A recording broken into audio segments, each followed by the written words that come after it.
काय खरीवाला पाव आहे, पण सॉफ्ट आहे. मला मित्रांनो इथलं जो चिंचेचं पाणी त्यांनी दिलंय ना ते बेस्ट लागलं.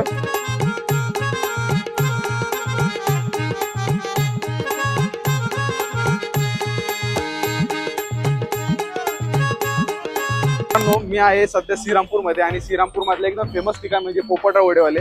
मस्त वडापाव आलेला आहे, खाऊयात आता कसा लागतो बघूयात.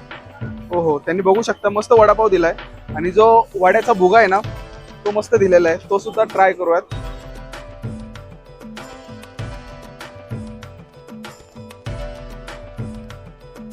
तर का आपल्या नगरचे मसाले आणि गावकडच्या मसाल्यामध्ये थोडासा फरक आहे.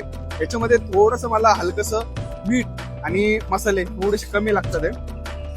आय थिंक सो हे थंडीमुळे सुद्धा असू शकतं. त्याच्यामध्ये बटाटे चटणी आहे, ती सुद्धा खायला खूप भारी लागते. चविष्ट आहे. दादा वडापाव कितीला आहे? तर मित्रांनो तुम्हाला जर का हा वडापाव खायचा असेल छत्रपती शिवाजी महाराज चौक श्रीरामपूर इथं या आणि चौकामध्ये खा. जबरदस्त आहे, भारी आहे.